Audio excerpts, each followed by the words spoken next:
Tadi Clarissa bilang nanti kita akan belajar dari Coach Steven gimana cara mengelola keuangan waktu mahasiswa dulu gitu ya. Keuangannya hancur dulu. Ya.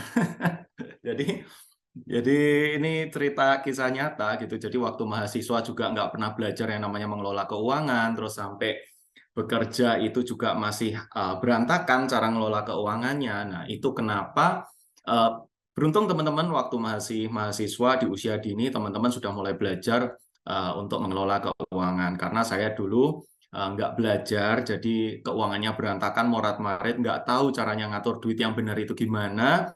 Jadi akhirnya itu membuat sadar waktu saya setelah bekerja dan tadi yang sudah dikenalin saya walaupun bekerja di industri keuangan dari 2008 sampai pernah bekerja di bank juga terus kemudian tapi itu belum cukup membuat saya untuk sadar untuk mengatur keuangan. Jadi saya sadar waktu kurang lebih sekitar 2018 saya mulai kenal yang namanya perencanaan keuangan. Itu sebabnya saya juga belajar dan ambil sertifikasi financial planner gitu ya. Dari situ saya baru mulai kenal yang namanya oh keuangan itu harus dikelola ya gitu. Nah, saya cukup telat gitu untuk tahu materi yang namanya manajemen keuangan. Jadi sangat beruntung buat teman-teman udah difasilitasi dari Soko Finansial untuk belajar manajemen keuangan. Nah, teman-teman, hari ini kita akan belajar yang namanya manajemen keuangan. Tadi teman-teman juga udah dikenalin, Steven ini siapa sih gitu. Saya pernah bekerja sebagai derivatif trading di 2008, belajar yang namanya valuta asing, belajar yang namanya fundamental, technical, belajar analisis, terus kemudian belajar yang namanya inflasi, suku bunga di Amerika. Waktu itu ada krisis di Amerika, itu saya pernah ngalamin. Dan waktu itu harga emas sempat jatuh, sempat naik, yang luar biasa, itu saya sempat ngalamin sih. Saya beruntung saya bisa belajar di situ ya. Terus kemudian saya pernah di bank juga belajar yang namanya deposito, reksadana, maintain nasabah itu seperti apa, obligasi, sukuk, retail. Nah, saya belajar di situ. Kemudian saya juga belajar operasional pabrik itu kayak apa. Agak-agak nggak nyambung sih, tapi tetap berkutat dengan angka karena saya di situ ngitung utang piutang, terus menghitung bahan baku segala macamnya ya di situ. Kemudian 2014 sampai hari ini saya masih berkecimpung di dunia asuransi. Jadi yang namanya manajemen keuangan itu nggak bisa lepas dari yang namanya asuransi. Dan kenapa kita harus belajar manajemen keuangan? Karena sampai tua nanti kita akan terus berurusan dengan yang namanya uang. Hari ini kita pegang uang, sampai tua kita juga masih yang namanya mengelola keuangan. Itu kenapa penting banget kita belajar materi pagi ini, yaitu mengelola keuangan. Jadi supaya nggak salah ngelola keuangan. Karena kalau salah ngelola keuangan, itu dampaknya itu luar biasa. Nggak cuman kita nggak punya duit ya, tapi dampaknya nggak punya duit itu bisa kemana-mana, bisa jadi sakit, stres, jadi kepercayaan kita dari teman-teman hilang. Bayangin kalau misalnya kita nggak punya uang terus kita pinjam nggak bisa balikin, habis nggak bisa balikin kita stres, habis itu kita kehilangan teman. Nah, itu dampaknya luar biasa, bahkan itu bisa pengaruh ke pekerjaan juga. Nanti teman-teman akan ketemu akhir-akhir ini saya dengar kalau misalnya mau ngelamar kerja itu bisa dicek loh keuangannya. Kalau misalnya teman-teman bermasalah dengan keuangan itu bisa jadi nggak diterima walaupun nilainya bagus, walaupun pengalaman kerjanya bagus, tapi kalau bermasalah keuangan itu bisa jadi poin yang memberatkan buat kita diterima di tempat sebuah pekerjaan atau di perusahaan. Nah, itu kenapa penting banget kita belajar yang namanya manajemen keuangan. Nah, itu eh, perkenalan dan ini sosial media saya kalau teman-teman mau ikutin boleh. Saya suka ngonten-ngonten aja apa yang mau saya bagiin. Ada seputar keuangan, seputar olahraga karena saya juga menekuni dunia ini ya olahraga ya. Deborah juga tahu saya suka lari. Jadi kalau teman-teman nanti ada yang suka lari barangkali bisa ketemu sama saya nih di event lari gitu. Terakhir saya lari di Maybank Marathon kemarin. Agustus seru banget. Kalau teman-teman belum pernah coba lari, boleh loh yang namanya olahraga lari. Nanti relate banget yang namanya olahraga lari. Kita belajar filosofi dari situ sama ngatur keuangan. Kita belajar yang namanya kedisiplinan, konsistensi. Itu dari olahraga bisa. Kita bisa kelihatan orang ini konsistensi atau enggak itu dari hobinya dia loh. Nah, jadi itu salah satu kenapa saya menekuni dunia lari, karena ternyata filosofinya bagus sih. Nah, ini beberapa dokumentasi, saya ikut kelas training, ada Mary Riana, mungkin teman-teman ada yang tahu, ada yang kenal juga barangkali, ada Bung Chandra, ya itu sekilas tentang dokumentasi. Saya juga ada kelas keuangan juga, jadi seru sih kita belajar keuangan bareng-bareng, kita sharing. Hari ini kita akan belajar kenapa sih kita mesti belajar mengelola keuangan. Tadi saya juga sudah sempat mention. Dan yang kedua, kita akan belajar bagaimana cara praktis mengelola keuangan untuk pemula. Karena buat mahasiswa kan mungkin mikirnya, aduh Kak, uang saya cuma sedikit, apa yang mau dikelola gitu, buat makan aja udah pas-pasan gitu ya.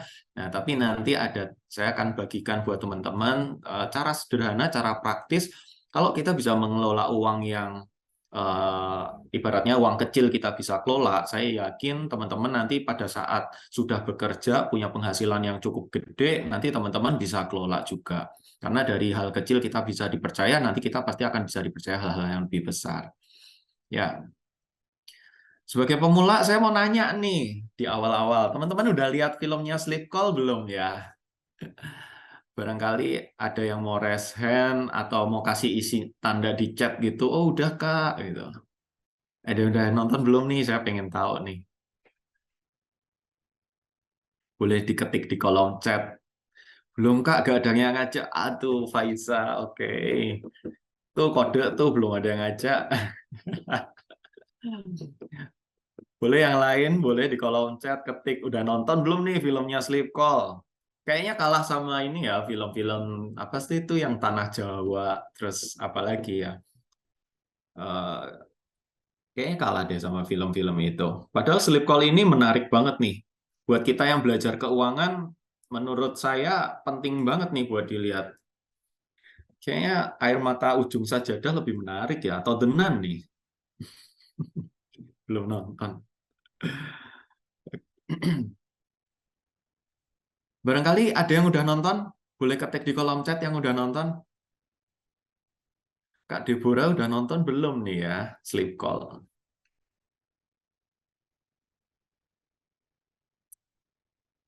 Penasaran, ada yang udah nonton belum nih di sini? Ah, belum. Wah, banyak yang belum nih ternyata nih. Yang udah nonton siapa ya? Penasaran nih, ada yang udah nonton belum nih? Kenapa pada belum nonton? Nggak menarik ini kayaknya filmnya Laura Basuki nih. Apa sih Sleep Call dibuatin jadiin film gitu?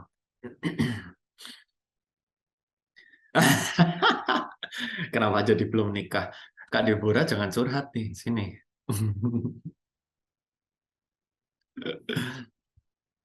Oke, aku cerita sekilas ya tentang film Sleep Call ya. Karena karena pada saat minggu lalu saya dihubungin Clarissa gitu untuk ini sharing materi ini, menurut saya wajib untuk nonton ini saya sendiri gitu. Karena waktu saya lihat reviewnya sekilas itu ngajarin kita tentang yang namanya keuangan gitu ya. Nah, ternyata benar setelah saya tonton, filmnya itu berkutat seputar pinjol, dunia pinjol, karena Dina yang diperankan oleh Laura Basuki itu bekerja di perusahaan pinjol dan ternyata dia pun juga terlilit yang namanya pinjol. Jadi lumayan kompleks ceritanya, orang bekerja di pinjol aja bisa kena pinjol gitu, dan ternyata dampaknya luar biasa pada saat orang nggak bisa ngelola keuangan atau orang ini terlilit utang, terjebak hutang, apalagi kalau sampai pinjol. Ibaratnya zaman dulu itu terlilit kartu kredit itu udah luar biasa. Ini ya dampaknya luar biasa ya, karena takut didatengin debt collector, terus kemudian nah pinjol ini ternyata lebih daripada kartu kredit ini. Saya juga wah, waktu lihat film ini jadi benar-benar takut banget sih sama pinjol dan berharap jangan sampai ada yang dari kita itu nanti terkena yang namanya pinjol. Karena bukan saya antipati sama apa ya, nanti saya dibilang, wah nih provokasi biar orang nggak pinjam di pinjol nih, nanti kasihan perusahaan pinjolnya. Enggak. Cuman saya lihat dampaknya itu luar biasa dan ini jadi catatan penting buat kita sejak dini Karena kartu kredit sekarang untuk bisa apply itu ada minimal, apalagi pekerjaan, NPWP. Jadi buat teman-teman mahasiswa mungkin akan sulit untuk akses di kartu kredit. Apalagi untuk pinjam di bank akan sulit. Tapi pinjol ini kayaknya udah punya KTP bisa langsung pinjol gitu ya. Nah itu yang bahaya banget gitu buat teman-teman di eh, kalangan mahasiswa nih. Mungkin teman-teman ada yang pernah ngalamin, semoga enggak gitu ya. Atau mungkin temennya temen gitu ya. Mungkin ada yang pernah ngalamin, ya itu bisa jadi pertimbangan lah. Jangan sampai, sebisa mungkin jangan sampai. Nah, emang beneran ya ada tuh yang kejadian apa namanya sampai fatal gitu ya orang pinjem pinjol. Nah ini jerat utang bikin pria Bandung bunuh teman sendiri. Nah ini dampak-dampak kalau orang nggak bisa ngelola keuangan dengan baik bisa sampai bunuh teman. Ini jadi kriminal ya. Jadi bahkan ada yang bunuh diri segala macam gitu. Karena memang dampaknya hutang piutang ini luar biasa, apalagi kalau udah kena pinjol. Nah, ini kenapa saya angkat isu ini karena ini erat hubungannya dengan mahasiswa gitu ya, dengan pelajar atau mungkin pekerja yang masih baru. Karena akses pinjaman cuman lebih enak dan paling cepat lewat pinjol gitu. Karena pinjemnya mudah, bayarnya susah, habis itu jadinya masalah gitu ya. Nah, itu yang saya mau sharing ke teman-teman pagi ini. Jangan sampai, ini udah wanti-wanti di awal, jangan sampai please. Better pinjem teman, pinjem keluarga, namamu jelek di satu teman daripada jelek ke semua, apalagi terjerat utang sampai begini. Karena begitu kita nggak bayar pinjol, ini semua itu apa nanti teman-teman circle-nya kita akan dihubungin nih dari mereka dan akan ditagih segala macam. Itu aduh, itu dampak psikologisnya cukup berat. Itu kenapa orang bisa sampai muncul kriminal karena dampaknya itu. Karena ya namanya orang gengsi ya, takut harga dirinya jatuh segala macam. Jadi daripada namanya jelek ya mending kayak dia mengakhiri hidup kayak ngambil keputusan semudah itu untuk mengakhiri hidup. Nah, itu sih jadi pengantar. Semoga teman-teman habis ini please please jangan utang, jangan dipinjol ya karena ini dampaknya luar biasa. Nah, itu alasan kenapa sih apa namanya, kenapa sih kita harus belajar mengelola keuangan begitu ya? Karena kalau kita nggak belajar mengelola keuangan sejak dini, itu dampaknya tuh luar biasa. Nggak cuman hidupnya apa, nggak cuman kita dikejar-kejar utang gitu ya, tapi semua aspek itu akan pengaruh, baik itu kesehatan, masa depan, iya, yang pasti hidup akan berantakan sih. Itu kenapa penting banget kita belajar money management dari sekarang. Nah, money management is the only strategy to survive in this crazy financial world market gitu ya. Karena memang semakin hari itu kondisi apa ya, persaingan semakin keras, persaingan semakin ketat, hidup semakin keras, terus kemudian persaingan antar teman di sosial media itu juga juga ini ya, itu bikin orang-orang terlihat pengen eksis gitu ya. Jadi memaksakan kondisi keuangan supaya bisa terlihat seperti teman-temannya. Nah, itu yang membuat orang-orang apa ya, tergiur dengan yang namanya uang instan, uang mudah ya, salah satunya dengan pinjol. Nah, teman-teman bisa jalan-jalan, teman-teman bisa liburan gitu ya. Memang karena adanya uang gitu. Dan cuma jadi masalah uangnya ini dari mana gitu. Kalau kita nggak bekerja, ya akhirnya kita membebankan kepada orang tua ya. Kalau orang tuanya ngasih, kalau enggak, ya beruntung, bersyukur kalau kita hidup di tengah keluarga yang cukup beradab gitu ya. Artinya pada saat kita mau liburan juga cukup uangnya, pada saat mau ganti gadget terbaru yang app apa ya namanya kan lagi rilis nih handphone terbaru gitu ya. Nah, udah kepingin gitu ya. Beruntung kalau orang tuanya bisa mencukupkan. Ya, kalau nggak bisa kan akhirnya apa ya? Jangan sampai menghalalkan segala cara ya untuk bisa memenuhi keinginan dan hasrat supaya kita bisa terlihat eksis. Nah, itu bahaya banget sih. Nah, apa sih yang kita harus lakukan dalam money management? Yang pertama yang saya mau tekankan adalah mindset. Karena bagaimana kita bisa mengelola keuangan kalau mindset kita nggak apa ya, dalam pemikiran kita you only live once, misalnya nih mindset kita. Karena mindset kita bilang you only live once, makanya seadanya uang ya kita pakai, kita nikmatin saat ini. Karena orang bilang, ya kita kan hidup hari ini, jadi kita nikmatin uang yang ada hari ini. Besok kita pikir besok. Nah, itu juga cukup bahaya tuh, mindset-mindset yang seperti itu. Nah, saya mau ini, mindset ini adalah pikiran negatif tidak akan pernah memberikan kehidupan kepada kita yang positif. Jadi kalau pikiran kita negatif, ya kehidupan kita nggak akan bisa positif, karena pikiran kita negatif. Nah, itu kenapa mindset itu penting, gitu ya. Nah, yang saya mau bagikan kepada teman-teman pagi hari ini, mindset yang pertama, itu Tuhan adalah pemilik dan kita tugasnya sebagai pengelola. Nah, mungkin teman-teman baru dengar juga nih pagi ini. Nah, Tuhan kok pemilik, bukannya uang ini milik saya gitu ya. Terus kok kita cuma sebagai pengelola gitu ya. Kan kita dikasih uang dari orang tua, bukan dari Tuhan. Kadang kan kita mikirnya begitu, atau mungkin baru sadar sekarang, oh iya ya, orang tua udah punya pekerjaan juga Tuhan yang kasih pekerjaannya. Orang tua dapat gaji dari perusahaan, dapat uang dari bisnisnya, Tuhan yang ngasih rezeki. Habis itu uang dipercayakan, dikasih ke kita, tujuannya ya memang kita sebagai pengelola gitu. Kenapa mindset ini penting? Karena ini yang akan mendasari kita dalam menggunakan uang. Pada saat kalau Tuhan ini pemilik dan kita sebagai pengelolanya, artinya kalau kita mau keluarin uang, kita akan mempertanggungjawabkan uang ini suatu hari nanti. Jadi kalau misalnya kita dapat uang, terus kemudian kita mau pakai buat apa nih?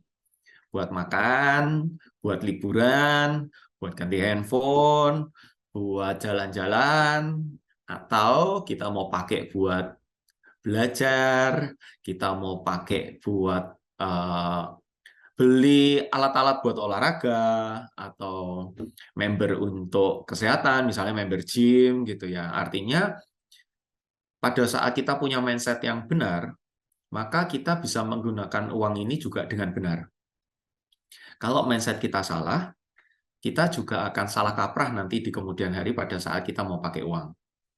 Itu kenapa mindset yang pertama ini yang paling penting. Karena kita sebagai pengelola, dan nanti suatu hari nanti kita akan diminta pertanggungjawabannya. Ayo, uangnya ini buat apa? Cuman buat seneng-seneng, dikasih uang tiap minggu, cuman buat dating sama gebetannya, terus gitu ya. Ternyata uang kuliahnya keteteran misalnya, gitu ya. Cuman buat main doang. Nah, itu dulu saya begitu. Jadi terima uang ya ya udah. Habisnya buat apa? Buat jalan-jalan, buat main gitu. Nah, itu cerita pengalaman yang nggak bener ya. Jadi jangan dicontoh. Jadi mumpung dari awal, mumpung sejak usia dini kita udah belajar mengelola keuangan, nanti kita mulai hari ini kita mulai tanya nih sama Tuhan, karena kan kita cuma sebagai pengelola dan Tuhan pemilik. Kita mulai tanya, Tuhan, aku mau keluarin uang nih buat jalan-jalan, boleh nggak? Sesimpel itu. Mungkin Tuhan akan jawab, Tuhan nggak jawab, Tuhan akan diam aja, kita mungkin nggak dengar apa-apa, at least paling nggak kita nanya, karena kita udah tahu konsepnya, bahwa Tuhan pemilik dan kita sebagai pengelola. Mindset yang kedua adalah, uang adalah alat kendaraan untuk membawa kita menjadi manusia yang semakin bermanfaat bagi orang lain. Wah, mulia banget gitu ya mindsetnya. Nanti teman-teman mungkin suatu hari akan bertanya gitu, untuk apa kita hidup? Pertanyaan simple yang mungkin susah jawabnya. Buat apa ya kita hidup ya? Ya buat seneng-seneng. Kita hidup ya karena dilahirin orang tua. Kita hidup buat apa ya? Kita hidup ya buat sekolah, buat nanti bekerja, menikah, punya anak, gedein anak, mati gitu. Emang hidup sesimpel itu gitu ya? Emang hidup cuma itu doang gitu ya? Nah, ternyata mindset yang kedua yang saya mau bagikan adalah, uang itu sebenarnya cuma alat atau kendaraan yang akan membawa kita untuk bisa bermanfaat buat orang lain. Jadi tujuan kita hidup salah satunya adalah bermanfaat buat orang lain.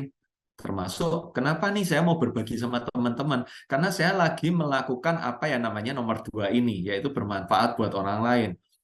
Uang yang Tuhan titipkan ke saya pakai buat belajar yang namanya perencana keuangan, ikut training. Jadi suatu hari tiba-tiba dari Soko Finansial kontak ke Steve, bisa nggak nih berbagi buat teman-teman? Oke, siap gitu. Karena uang yang saya pakai buat belajar, setelah itu saya bagikan lagi buat orang lain supaya ilmu yang saya punya itu bermanfaat.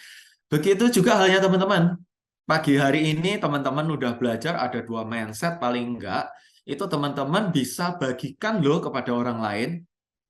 Sesimpel teman-teman cuman bikin story hidup bukan hanya untuk diri sendiri, tapi hidup untuk berdampak buat orang lain.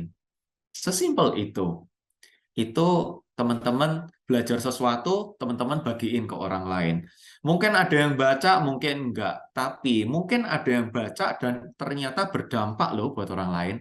Ternyata bisa loh merubah hidup orang lain. Kita nggak pernah tahu.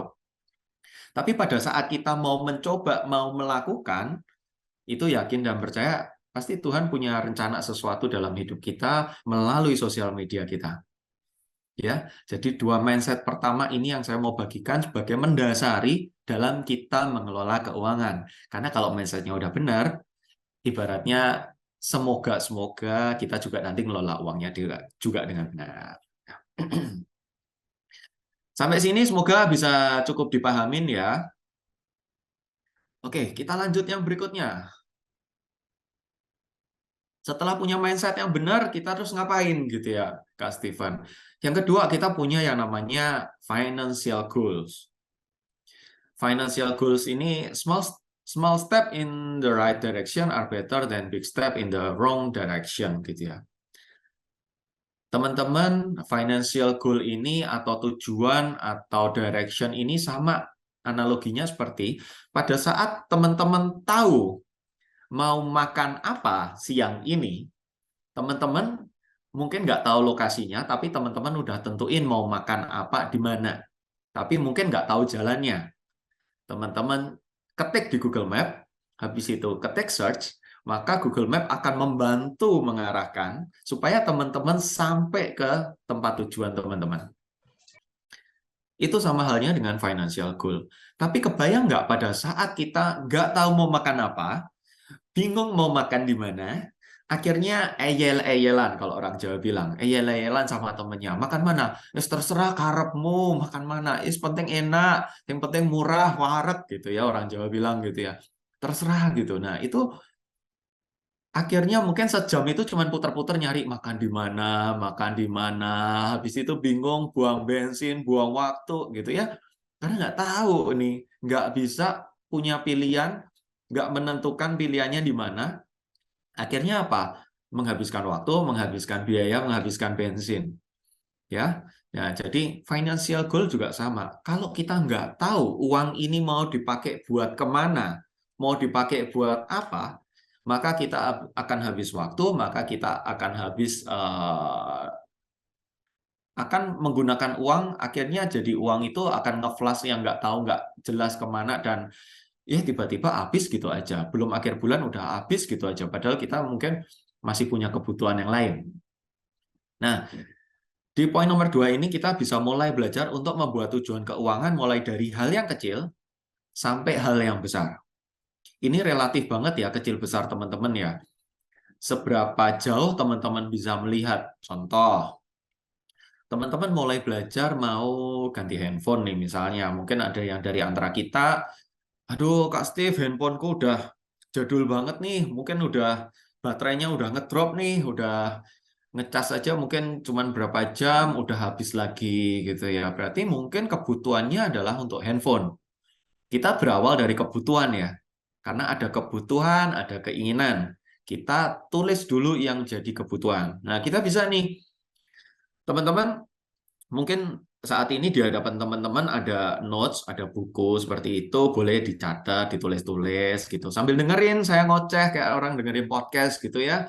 Sambil ditulis-tulis kira-kira financial goal saya apa ya dalam waktu dekat, kira-kira kebutuhan saya apa ya, mau handphone kah, mau buat liburan, atau mungkin mau buat mudik dalam waktu dekat. Jadi atau mungkin kepingin ikut kelas apa lagi ya gitu, ini hari ini ikut kelas dari Soko Finansial gitu, ntar berikutnya mau ikut kelas apa lagi nih, itu financial goal loh, karena kan teman-teman butuh sejumlah biaya. Boleh ditulis. Nah, setelah pertama harus dari kebutuhan dulu. Kenapa kebutuhan? Karena keinginan itu bisa ditunda. Kalau kebutuhan kan bisa jadi harus urgent gitu ya, harus mendesak dan harus segera gitu ya. Penting dan mendesak. Nah, mungkin kalau keinginan mungkin ya biasanya nggak penting-penting banget gitu dan mungkin juga nggak mendesak-mendesak banget gitu ya. Itu bisa ditunda. Tapi yang kalau kebutuhan ya itu harus segera ya karena mungkin mendesak dan sangat penting gitu. Teman-teman bisa tulis kebutuhannya apa nih. Terus kemudian setelah tulis kebutuhannya semua, baru mulai keinginan. Keinginannya apa? Misalnya, Kak Steve, aku pengen banget yang namanya liburan ke Bali gitu. Aku dari kecil sampai gede belum pernah loh ke Bali. Oke, mau liburan ke Bali? Boleh ditulis. Karena itu financial goal, karena kita butuh biaya kan untuk itu. Mau ke Bali, budgetnya berapa nih? Oh, misalnya buat tiket pesawat, sekali berangkat 1 juta, berarti PP harus 2 juta. Hotel, makan, liburan, jalan-jalan di sana ya mungkin 3 juta, mungkin butuh 5 juta. Nah, oke, kebutuhannya 5 juta nih. Berarti ada financial goal nih. Liburan ke Bali butuhnya 5 juta. Nah, setelah itu tentuin kira-kira ditulis mau tercapainya kapan. Nah, kalau misalnya sudah ada tentuin goals-nya, mencapainya kapan, teman-teman mulai bisa melakukan strateginya nanti, yaitu apa? Persiapan. Kalau butuh 5 juta tahun depan, artinya mungkin setiap bulan teman-teman harus sisihkan mungkin 400.000 nih setiap bulan. Nah, berarti nanti setelah ini kita akan belajar yang namanya budgeting. Tapi sampai di poin yang nomor 2 ini, teman-teman belajar yang namanya tentuin dulu, tulis dulu aja semua yang jadi kebutuhan maupun keinginan. Ya, kalau udah, saya lanjut ke berikutnya. Nanti kalau belum, ya teman-teman bisa lanjutin nanti setelah ini. Jadi PR ya, karena itu juga jadi doa. Pada saat kita menulis, seolah dan kita doakan, kita berharap Tuhan akan mengabulkan apa yang menjadi kebutuhan dan keinginan kita. Keinginan kita aja Tuhan kabulin, apalagi yang menjadi kebutuhan kita kan. Tapi kalau kita nggak pernah tulis dan tidak pernah dalam, sampai poin nomor 2 ini bisa ditangkap dan bisa dipelajari dan nanti bisa diterapkan, dilakukan. Oke, yang ketiga, kita belajar yang namanya budgeting. Setelah kita punya mindset yang benar, kita punya goals yang jelas secara keuangan, bagaimana cara mencapainya? Yaitu yang ketiga, yang kita ya namanya perlu yang namanya budgeting. Budgeting is the first step toward financial freedom. Jadi, kalau teman-teman mau mencapai goals-nya, sama kayak tadi GPS, kalian udah set mau kemana, teman-teman akan diarahkan jalurnya lewat jalan yang mana. Nah, budgeting itu adalah teman-teman lagi membuat jalurnya supaya mencapai daripada tujuan keuangan teman-teman. Ini langkah-langkah dalam kita melakukan manajemen keuangan. Rumus budgeting, ini rumus yang sangat sederhana tapi sangat powerful, yaitu 10, 20, 30, 40. Nah, mudah dipahamin kan? Coba teman-teman dalam hati bilang rumus budgetingnya apa? 10, 20, 30, 40. Rumus yang sangat sederhana. Terus jadi pertanyaan nih, yang 10 apa nih? 10% itu adalah zakat, perpuluhan atau sosial. Nah, kalau buat orang yang Nasrani, namanya perpuluhan. Tapi mungkin buat orang yang Muslim namanya zakat, ya harus 2,5% gitu ya. Nah, kalau buat orang Nasrani perpuluhan 10% udah hilang gitu, udah. Itu bukan uangnya kita gitu ya. Ingat lagi ya, uang itu punyanya Tuhan. Jadi kalau Tuhan yang ngasih kita, misalnya nih kita dapat uang 1 juta setiap bulan. Ingat ya, Tuhan pemilik dan kita pengelola. Jadi kalau Tuhan yang ngasih 1 juta, Tuhan minta balik 10%, artinya 100.000, ya kita memang harus balikin. Karena itu memang juga bukan uangnya kita. Kalau kita punya mindset yang benar, kita bisa dengan ikhlas dan sukarela dan dengan sukacita kalau orang bilang ya, dengan oke, aku mau balikin loh buat Tuhan gitu, zakatnya, perpuluhannya, karena itu uangnya Tuhan kita balikin. Karena dengan kita mengembalikan, ingat ya prinsipnya pada saat kita bisa dipercaya uang yang kecil, kita nanti akan dipercaya sama uang yang besar. Jadi pada saat kita zakat, kita disiplin, kita rutin, kita kasih, nanti Tuhan juga akan kasih yang lebih besar lagi. Percayakan yang lebih besar lagi. Percaya deh. Tuhan akan terus pelihara kita. Nah, ini 10% itu balikin nih zakat perpuluhan sosial. Jadi begitu dapat nih uang bulanan nih, Ya udah, memang 10% itu ranahnya bukan punya kita. Jatahnya kita itu 90% yang kita harus kelola. 10% itu sudah nggak bisa diotak-atik, begitu masuk balikin lagi, masuk keluarin lagi dari rekening.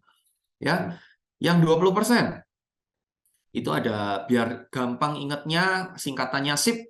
Biar keuangan kita SIP, maka kita harus melakukan yang namanya SIP ini, yaitu Saving, Investment, and Protection. Saving ini kita bicara ngomongin nabung ya, baik itu dana darurat, yang penting sisihkan rekening. Itu untuk tabungan, nggak usah diapa-apain, nggak usah diotak-atik. Kemudian kita belajar investment. Investment itu bisa reksadana, bisa masuk. Kalau teman-teman pemula nanti bisa belajar reksadana ya. Itu atau obligasi, itu investasi yang sebenarnya bisa didapat di mana aja gitu, lewat sekarang banyak marketplace yang menyediakan jasa untuk teman-teman bisa berinvestasi. Tapi ingat, kalau kita mau investasi, kita harus ngecek legalitas segala macamnya. Ini beneran nggak nih? Ini udah resmi dari pemerintah nggak? Kita ikut yang dari pemerintah aja deh. Kita nggak perlu investasi macam-macam, cari investasi yang aneh-aneh. Investasi yang legal dari pemerintah itu sudah cukup banyak pilihan dan kita bisa mencoba. Kalau kita belum pernah coba, nanti coba deh tanya sama mungkin sama Clarissa atau Kak Deborah gitu ya. Kak, kalau mau investasi di mana? Nanti mereka akan bantu nih jelasin. Mungkin nanti juga akan ada sesinya sendiri untuk belajar investasi karena itu penting banget dalam mengelola keuangan. Yang ketiga, protection ini apa? Ngomongin asuransi. Kak, kalau asuransi kan udah dari orang tua, mereka udah ngikutin BPJS, ya itu oke gitu. Selama udah ada proteksinya, artinya teman-teman kalau sakit sudah ada nih BPJS gitu. Tapi ingat, kita nanti ke depan kita akan butuh asuransi lebih komprehensif sesuai dengan kebutuhan kita. Nah, tapi sejak awal kita udah belajar yang namanya menyisihkan 20% untuk SIP ini. Jadi, begitu dapat 1 juta, artinya 200.000 langsung keluarin dari rekening kita, ya. Masukin rekening sendiri, tujuannya untuk SIP. Ya, entah itu nanti mau dibeliin asuransi, mau diinvestasiin, yang penting keluarin dulu. Nanti sambil kita pelan-pelan ke depan, nanti kita belajar, setelah kita belajar, yang penting budgetnya ada dulu.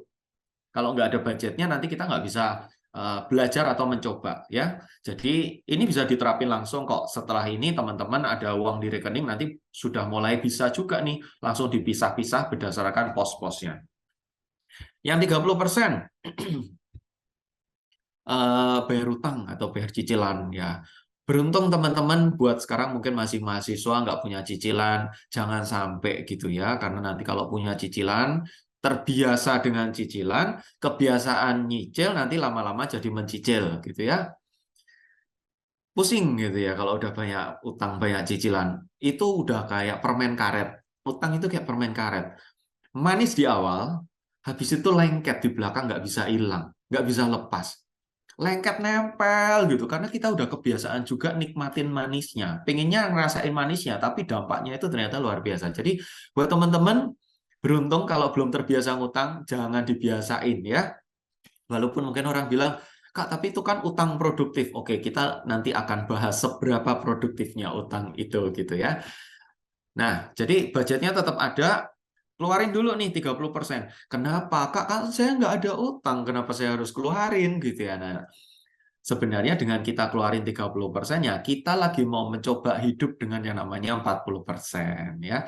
Jadi 20%, 30% itu kan udah masuk pos yang lain. Nah, saya berharap itu bisa nanti kita kumpulin, itu bisa digunakan untuk hal-hal yang lebih bermanfaat.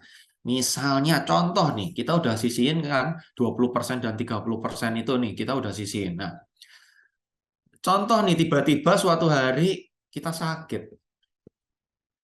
Begitu sakit, pakai BPJS kok ribet banget ya, harus maaf ya, ini bukan jelekin instansi ya, tuh kan mungkin kayak kita merasa aku cuman butuh segera ditanganin gitu ya. Tapi kalau pakai asuransi ini kok kayaknya harus minta rujukan, aduh kepala saya udah terlanjur pusing gitu ya, pengennya segera ditanganin.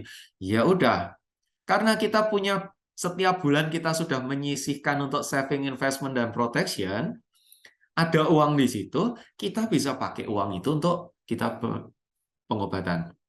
Nah, jadi kita udah punya tuh, kita belajar menyisihkan dari sekarang. kebayang kalau ya kan 1 juta pengennya dihabisin semua untuk life cost gitu ya. Akhirnya kita pada saat kondisi-kondisi darurat kita nggak punya emergency fund, kita nggak bisa belajar investasi. Padahal investasi ini nggak melulu kita belajar reksadana dan saham ya. Investasi ini kita bisa leher ke atas loh. Beli buku itu adalah investasi. Ambil duitnya dari mana? Dari investasinya. Boleh nggak? Ya buat saya sah-sah aja. Karena setiap bulan kita udah sisihkan nih budget untuk investment. Investment nggak harus melulu soal investasiin duit. Tapi investasiin ilmu boleh nggak? Boleh banget. Belajar masak, ambil budgetnya dari mana? Dari investasinya tadi. Boleh nggak? Boleh banget. Kak, saya mau belajar fotografer. Boleh nggak? Boleh banget. Budgetnya ada nggak? Ada, ngambil dari posnya investasi. Nah, itu boleh banget juga. Nah, yang terakhir adalah life cost, biaya hidup. Jadi teman-teman boleh dicoba deh prinsipnya 10, 20, 30, 40 ini. Boleh dilakuin, boleh dicoba. Kita hidup dengan 40% sisanya. Kalau pos-posnya tadi udah kita lakuin, 40% kita belajar hidup dengan sisanya. Wah, Kak, saya kalau 1 juta, saya cuma hidup 400.000 seminggu, kayaknya kurang nih, kan biasanya 1 juta nih. Itu challenge loh, itu tantangan loh. Bisa nggak kita belajar untuk apa namanya hidup hemat? Sebenarnya kita kan lagi proses belajar.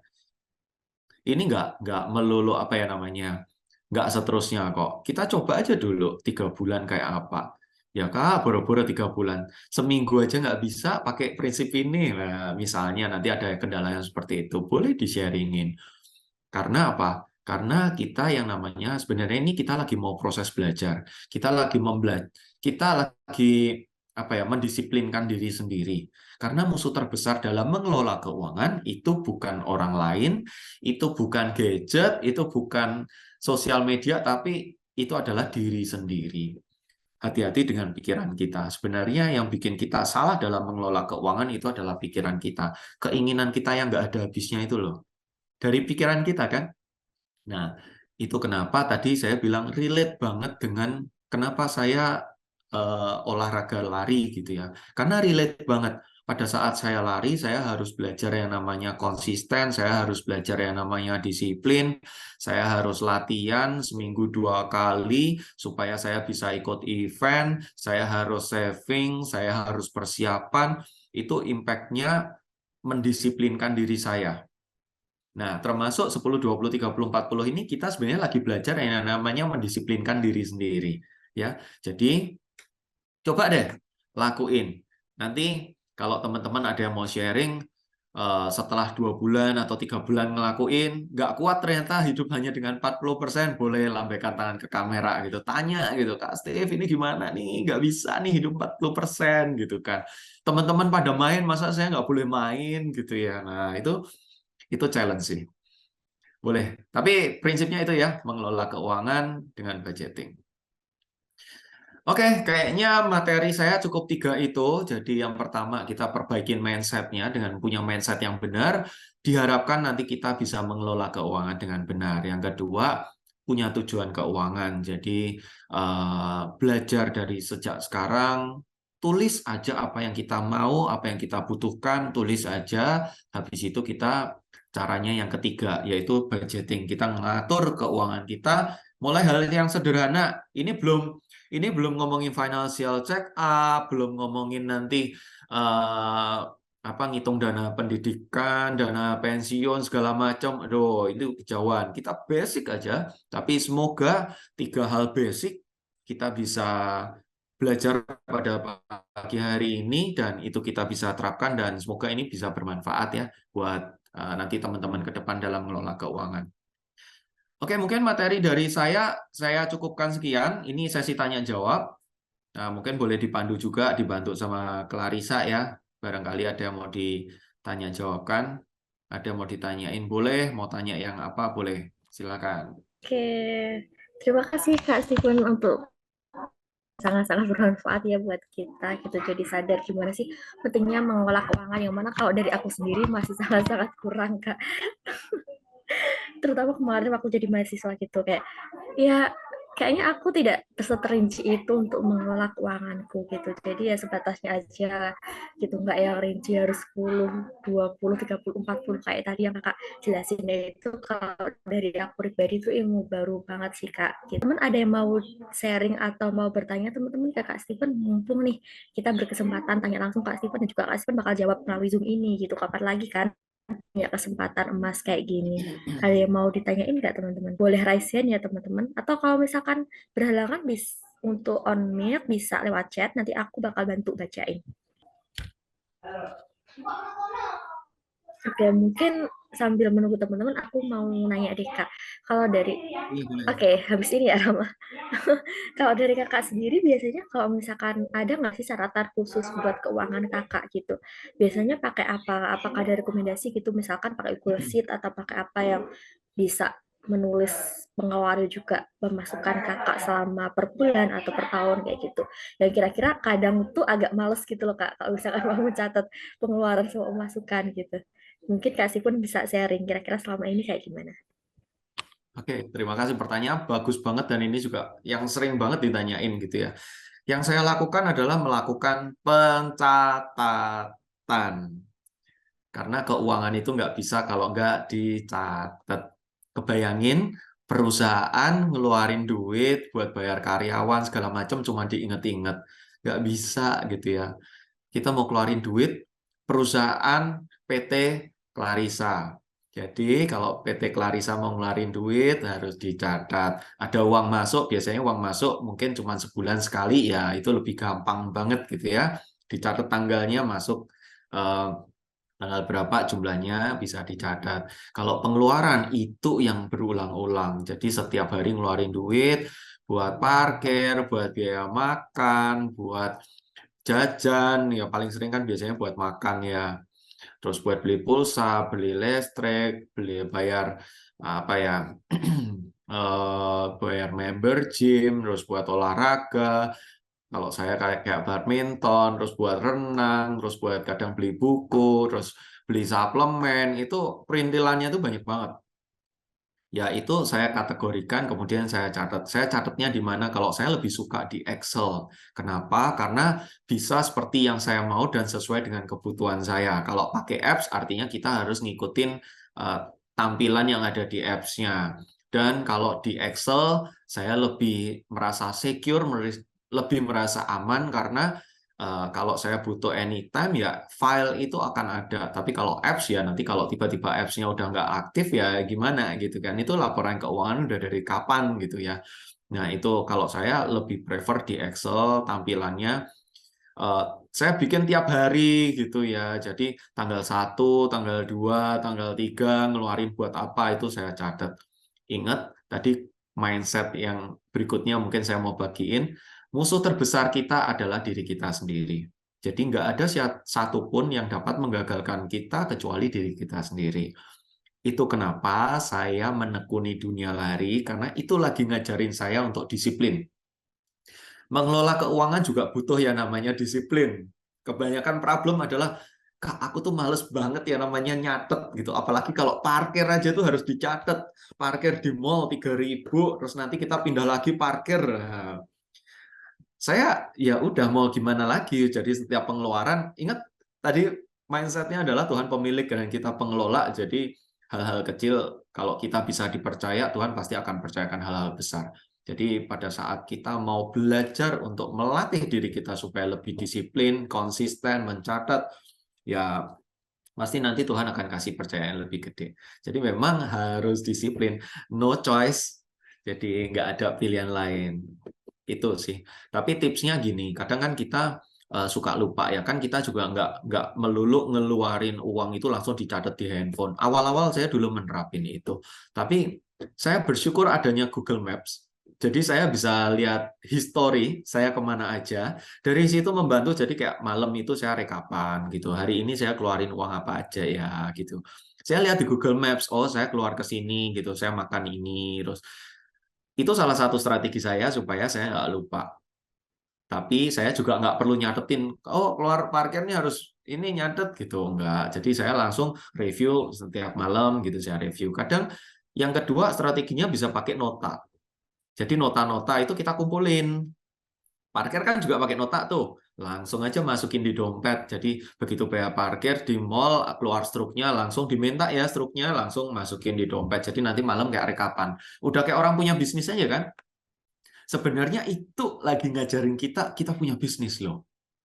Secara nggak sadar ya, sejak usia dini kita udah belajar mendisiplinkan diri dengan pencatatan. Itu sama kayak kita lagi ngajarin kita jadi entrepreneur. Karena nanti pada saat teman-teman nanti sudah ke lapangan, mungkin apa namanya sudah bekerja atau mungkin bekerja atau punya perusahaan sendiri atau punya usaha sendiri, nanti harus begitu, harus dicatetin semua. Kebayang kalau nggak dicatat. Yang ketiga strateginya adalah saya sekarang bayarnya suka pakai QRIS. Kenapa? Karena di QRIS sudah dicatat, jadi saya nggak lupa. Itu bersyukur, beruntung kita hidup di dunia sudah teknologinya sudah canggih banget, jadi teman-teman bisa pakai segala apapun untuk membantu pencatatan teman-teman semua. Itu Clarissa, mungkin tips dan sharing dari saya. Oke, Kak. Jadi jatuhnya kayak kalau kita jadi bendara organisasi atau punya bisnis sendiri gitu kayak ya. Jadi buat sheet untuk mencatat kira-kira pemasukannya gini-gini per harian, pengeluarannya kayak gini, kayak gitu. Oke, thank you Kak untuk penjelasan dan sharingnya. Oh ya, ini udah ada Sama-sama. penanya lagi Kak. Ada Kak, ada Rama Wahyu. Bisa on mic kah? Halo, cek. Oke, bisa. 1, 2, 3. Suara saya kedengaran jelas. Terdengar, tapi agak ada suara-suara gitu.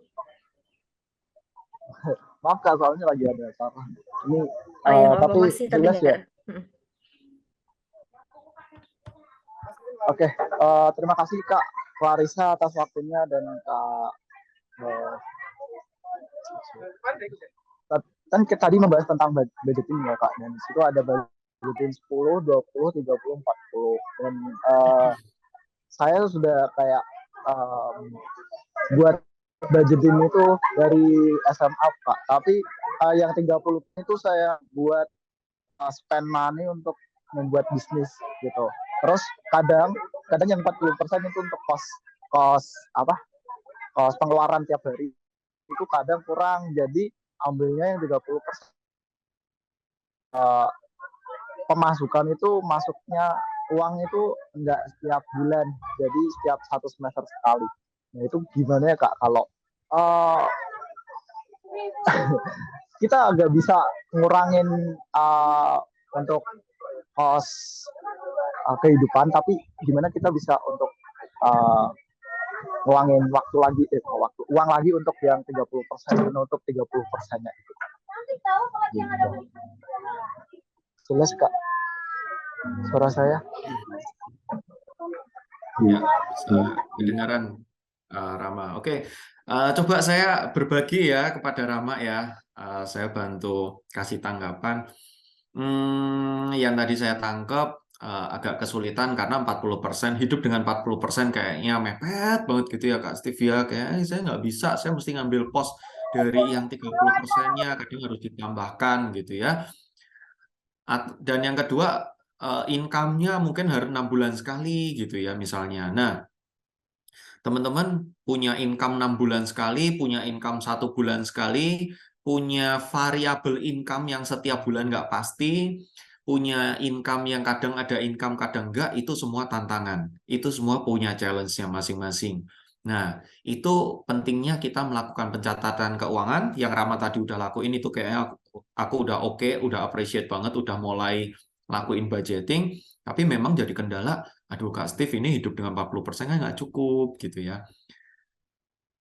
Solusinya mungkin ada ini ya, kalau memang udah mepet banget, solusinya kalau menurut saya adalah cari income tambahan. Jadi bagaimana kalau misalnya memang kita sudah nggak bisa hidup dengan 40%, artinya mungkin memang kita harus menambah source income lagi supaya 40%-nya ini jumlah pengalinya jadi gede gitu ya. Jadi mungkin kita bisa punya solusi dengan nambah source income yang lain gitu ya, cuma satu. Gimana mungkin Rama ada yang mau ditanyain atau ditambahkan? Oke Kak, terima kasih atas apa namanya insight-nya. Tapi boleh kasih Maksudnya sedikit tanya lagi Kak. Boleh banget. Ini konsultasi Untuk pribadi nih kayaknya. ya untuk cari income lagi tuh kayaknya rada sulit ya Kak. Soalnya saya sendiri tuh kuliah, magang juga sedikit gitu bisnis gitu kecil-kecilan gitu. Jadi untuk spend waktu untuk sebanyak itu kayaknya menurut saya lebih kurang untuk dapat waktunya gitu Kak. Walaupun udah di timeline gitu kan. Ini untuk kerja, ini untuk kuliah, untuk magang gitu. Jadi ya kayak gitu Pak ngepres banget gitu. Rezekinya juga ngepres.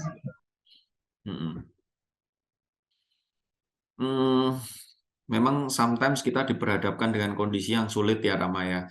Jadi udah mau gerak juga waktunya yang udah nggak ada gitu ya. Terus kemudian kayak apa ya?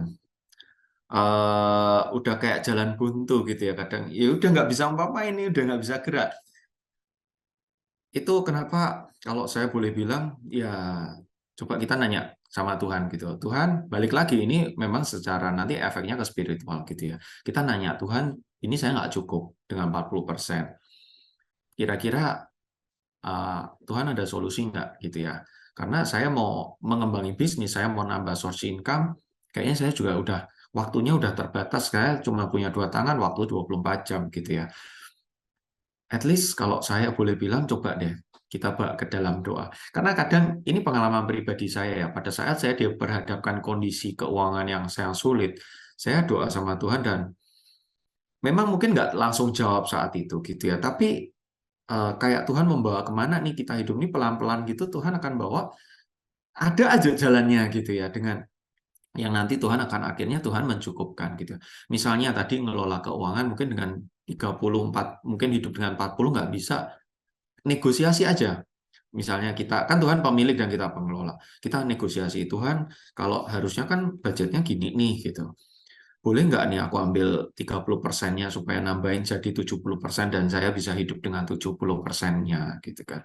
Kalau selama kita memang nggak ada utang ya artinya kita sebenarnya punya spare buat ngambil duluan.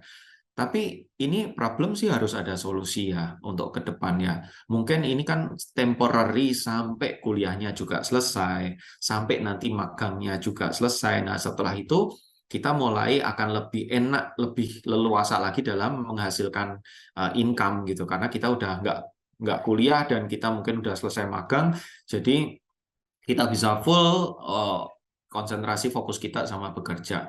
Jadi kalau buat Rama pesannya tetap berdoa, minta sama Tuhan, minta hikmat dalam mengelola keuangan. Kalau mau ngeluarin duit juga bilang sama Tuhan dan apa namanya hiduplah cukupkan dengan apa yang ada. Mungkin jawaban saya tanggapan itu sih. Karena kalau tadi dari Rama bilang, wah kayaknya cari source income udah nggak bisa, waktunya udah nggak bisa, ya no choice sih. Apakah memang kita ambil 30%, nggak apa-apa kok, kita nggak harus sesuai budgeting acuan itu. Yang penting kita bisa hidup lah. Jangan sampai kita nggak bisa hidup. Tapi jangan sampai dengan alasan itu, terus akhirnya kita mengabaikan budgeting itu yang tadi, akhirnya yang misalnya sebenarnya dengan 40% nambah 10% itu bisa, tapi akhirnya jadi diambil semua, jadi ibaratnya ngerubah gaya hidup kan, karena ada penambahan 30% tadi. Nah, itu memang diri sendiri itu yang akan berperan ya, negosiasi dengan kita dan Tuhan nih. Boleh nggak kita ambil jatah-jatah uang itu? Kurang lebih gambarannya gitu, Rama, kalau tanggapan dari saya ya. Semoga bisa diterima, semoga bisa jadi insight. Oke, thank you Rama atas pertanyaannya dan juga mau sharing. Rama keren banget nih udah menerapkan dari SMA nih teman-teman. Terus terima Iya kasih loh, juga Kak luar Steven. biasa loh. Ya kan? Saya tahu Keren 10 banget. 20 aja baru udah kerja baru tahu. Keren banget Rama. Semoga Rama cepat cepat cepat dapat jalan keluar ya Rama. Terus terima kasih juga Kak Steven sudah menjawab dan sharing ke Rama. Terus ini juga ada yang mau tanya lagi Kak. Dari Medina Septa, bisa on mic kah? Halo Kak Oke. Rama, sebelumnya makasih ya Kak udah jelasin tentang budgeting tadi. Aku mau nanya dikit. kalau buat kita nih para sandwich generation, kira-kira Kak Rama ada saran nggak ya buat ngatur skala prioritas untuk spending money gitu loh, Kak? Itu aja sih pertanyaan dari aku. Makasih, Kak Rama. Kak Rama, salah Kak Stefan. Sorry. Ivan. Oke, pertanyaan bagus banget ya Kak Medina. Sandwich generation. Emang udah ngerasain jadi sandwich generation kah? Gitu. Karena sandwich generation itu kan dijepit dari atas dan dijepit dari bawah nih. Atas ada kebutuhan, bawah ada kebutuhan. Ini bukan ngomongin keinginan ya. Ini basic banget ngomongin kebutuhan. Mungkin kita harus biayain orang tua. Seperti kasusnya yang ada di film di Sleep Call, itu dia membiayai orang tuanya, yaitu mamanya. Karena kan dia single parent, ayahnya udah nggak tahu kemana ceritanya, terus dia hidup sama mamahnya, dia harus membiayai untuk mamanya biaya hidup maupun pengobatan. Untungnya dia belum menikah dan dia belum punya anak. Kebayang kalau nanti Dina ini punya anak, jadi anaknya juga harus dibiayai, mamahnya harus dibiayai, ya beruntung kalau dia suaminya kaya begitu ya. Tapi itu memang kadang solusi yang ini ya instan gitu ya, cari pasangan kaya untuk menyelamatkan keuangan gitu ya, kondisi keuangan. Nah, Medina kalau ini saya anggapannya single fighter ya, kalau misalnya untuk generasi sandwich. Memang post budgeting 10, 20, 30, 40 ini sangat relatif banget ya. Nanti akan melihat case by case-nya. Contoh, penghasilannya misalnya 100 juta nih. 40%-nya kan jadi 40 juta nih, gede banget nih. Nah, sebenarnya itu pun kita bisa atur percentage-nya, cuman basic memang 10, 20, 30, 40 ya. Nah, kalau untuk sandwich generation sendiri, kita lihat kebutuhannya di atas sama di bawah seperti apa. Apakah dengan 10, 20, 30 ini kita bisa terapin atau enggak? Barangkali saya sih berharapnya supaya 30% untuk utang ini tuh, saya berharap teman-teman dari sekarang jangan biasain supaya nggak ada 30% untuk bayar cicilan gitu. Nah, teman-teman bisa pakai kok 30% ini untuk biaya orang tua ataupun anak. Kalau misalnya nggak bisa, ya artinya akan ngambil nih dari 40%-nya nih. Kira-kira dari 40% life cost-nya ini bisa nggak nih diambil 10% buat ke atas sama ke bawah biayanya nih gitu kan. Kalau kasusnya kayak Rama tadi 40% aja udah berat banget gitu Kak untuk hidup dengan 40% padahal harus ngambil dari 30%-nya begitu. Apalagi kalau nanti diperhadapkan dengan sandwich generation gitu yang atas ada bawah ada. Nah, itu pun masih dihimpit sama orang-orang di sekitar kita. Himpitannya apa? Omongan netizen ini loh. Kadang itu jadi himpitan buat kita. Kita tuh nggak cuma dihimpit atas bawah, tapi kanan kiri ini kita juga dihimpit loh. Liatin teman beli handphone baru itu sudah insecure kadang kan kita. Kita handphone udah 5 tahun nggak ganti-ganti, walaupun mungkin masih bisa dipakai, masih bisa digunakan dengan baik. Tapi kadang itu kan jadi apa ya, jadi himpitan tersendiri ya buat kita. Teman bisa main kok kita enggak gitu. Apalagi kasus ya, contoh-contoh kasus ya, misalnya nikah dini nih usia 20 udah menikah gitu, punya anak karena memang keluarganya mungkin kebiasaan nikah dini kan juga bisa. Nah, saat teman-teman usia 20-an dia masih main, orang yang nikah dini umur 20 udah punya anak, itu kan juga setengah mati ya. Itu himpitan tersendiri. Jadi, saya cuma berharap begini ya, yang saya bagiin siang ini, dan untuk menjawab Medina, saya berharap teman-teman please, yuk, kalau kita nggak punya utang, jangan sampai kita melibatkan diri dengan hutang. Yang kedua, yuk kita perbaikin mindset-nya, jangan sampai kita terhimpit kanan kiri, karena yang Medina kasuskan adalah terhimpit atas bawah itu udah berat loh, gitu. Apalagi kalau ada kanan kiri ikut menghimpit kita, akhirnya kita jadi menghalalkan segala cara buat bisa mencukupi semuanya, akhirnya nanti hidup kita yang hancur. Saya nggak kepingin gitu hidup kita ini, ibaratnya mungkin sekarang hidupnya masih steady gitu, masih aman, masih secure gitu, mungkin masih dari orang tua dapat, atau mungkin dari orang tua plus pekerjaan usaha kita ada sambilan gitu. Yuk digedein bareng-bareng, yuk income-nya, asetnya, tabungannya digedein dari sekarang sebelum nanti masalah-masalah menghimpit. Ke depan itu bukan akan jauh lebih enak, tapi ke depan itu tantangan akan semakin banyak. Jadi kalau nggak biasa nabung dari sekarang, ke depan itu akan semakin banyak, akan semakin luar biasa. Apalagi nanti kalau udah mulai, mungkin himpitan dari bawah mungkin punya anaknya mungkin belum gitu, tapi dari orang tuanya duluan. Atau mungkin orang tuanya mungkin masih aman, tapi ternyata pada saat kita punya anak, nanti anaknya udah biayanya udah berat banget nih. Gimana kita nanti mau praktekin 10, 20, 30 itu nanti akan semakin susah lagi. That's why kita mulai biasain dari sekarang. Yuk, kita mau sandwich generation mau enggak? Yuk kita coba praktekin. Kalau sandwich generation ya artinya itu punya tantangan yang lebih berat lagi. Itu akan semakin sulit lagi. Jadi buat teman-teman yang belum belum sandwich generation atau mungkin belum punya utang, please yuk kita gedein savingnya ya. Jangan dihabisin melulu buat main, karena main itu ngeflashin duit hilang gitu aja, kita dapat happy, tapi itu kayak candu. Begitu kita udah nggak happy, kita pengen liburan lagi. Begitu kontennya habis, kita mau pengen liburan lagi, ngasih makan netizen yang nggak pernah puas dengan nggak pernah puas dengan postingan-postingan dan ini. Semoga cukup menjawab ya Medina ya. Saya berharap sih semoga bisa ngelola keuangannya bisa terus benar, bisa dengan baik, dan jangan sampai terhimpit keadaan, baru kita ngelola keuangan dengan baik dan benar. Sebelum terima kasih atas kesempatannya, jadi aku mau tanya, kalau misalnya dari teman kita misalnya memang ia itu kekurangan uang gitu, jadi kayak ingin pinjam ke kita, itu biasanya kita pribadi itu motongnya dari uang tabungan kah atau dari uang kebutuhan sehari-hari gitu Kak? Lebih baiknya kalau misalnya memang harus dipotong atau diberikan dari uang tabungan, kira-kira kalau dari prinsip manajemen keuangan tuh apakah ada waktu atau periodenya lagi agar si tabungan kita itu kembali normal setelah dipinjam tersebut, Kak? Oke, ini bukan pinjol tapi pinjam teman gitu ya. Thank you ya pertanyaan Faiza. Pertanyaannya bagus sih. Ini memang problem di antara sesama teman gitu ya. Kalau saya boleh bilang, ini saya sharing dari saya ya. Kalau dari saya sendiri, saya dulu waktu kuliah itu ingat betul ada teman yang pinjam duit dan akhirnya susah baliknya.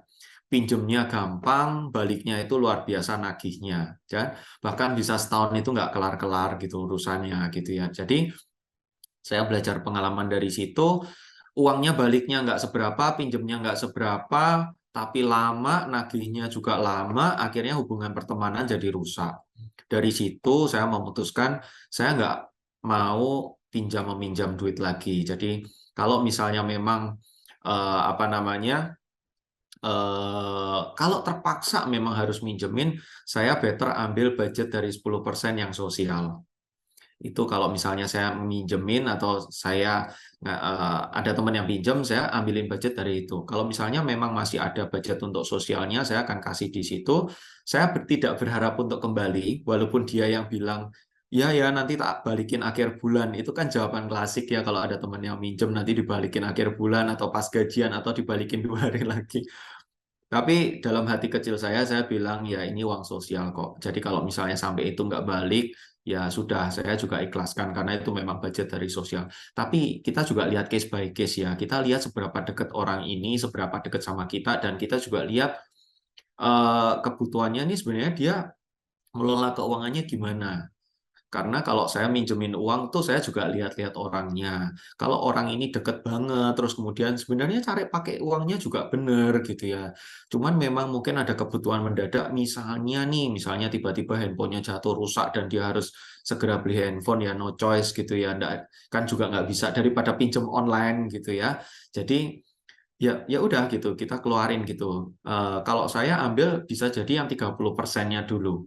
Karena yang 20% itu kan untuk saving, investment, protection, itu sebenarnya untuk kita. Nah, 30% mumpung kita nggak ada utang, tapi itu ada budgetnya, itu kita bisa pakai dulu kok buat minjemin temen. Karena kan itu juga urgensinya dia. Tapi kita balik lagi ya, please, kita punya hikmat juga, kita melihat kalau kita pinjemin ini sebenarnya jadi membuat dia kebiasaan pinjem nggak sih? Jangan-jangan orangnya memang kebiasaan pinjem. Nah, kalau udah gitu ya udah blacklist sih. Nggak sih buat walaupun dia ngerengek-ngerengek kayak apa, daripada pertemanannya putus, better nggak minjemin. Kalau nggak minjemin paling kan dia sebel aja sama kita gitu mungkin ya. Tapi kan kita nggak balik sebel sama dia yang apa namanya uangnya nggak balik gitu kan, nggak, kita juga nggak ngalamin resiko kerugian finansial juga gitu. Tapi kalau misalnya memang kita nggak siap dengan kehilangan uang, better jangan minjemin. Tapi karena walaupun ngambil dari 30%, tapi kita juga mesti tahu ya, resiko cukup tinggi, high risk kalau kita minjemin orang, bisa jadi ini uang nggak balik. Dan daripada pertemanan hilang, mending ya udah jangan minjemin uang sih, better. Kalau saya mungkin sharingnya itu ya, lihat-lihat temennya, kalau misalnya bisa better jangan minjem-minjeman. Urusan pinjam-meminjam duit daripada hilang teman, kalau misalnya memang terpaksa ya ambil dari 30%-nya dulu sih.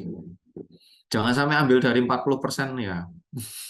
Itu udah basic needs-nya kita, kebutuhan dasarnya kita nggak bisa diganggu-gugat. Jadi kalau misalnya mau menolak, ya kita udah ada budgetnya. Jadi saat ini kita belum ada budget buat minjemin uang. Karena kalau kita minjemin ya artinya keuangan kita berantakan, malah kita yang nggak bisa makan. Ntar kita bisa kasih penjelasan kok sama dia. Jadi biar dia mencari yang lain. Nah itu sering terjadi ke akhirnya rusak pertemanan ya, bener banget. Nah, apalagi minjemin duit ke teman, dia belanja branded, kita cuma liatin doang yang minjemin. Aduh, itu parah banget sih. Kayaknya jadi curhat nih, banyak kasus pinjam-meminjam. Oke, mungkin itu Faiza. Tanggapan dari saya, semoga menjadi insight ya buat Faiza. Baik, Kak, terima kasih. Sama-sama.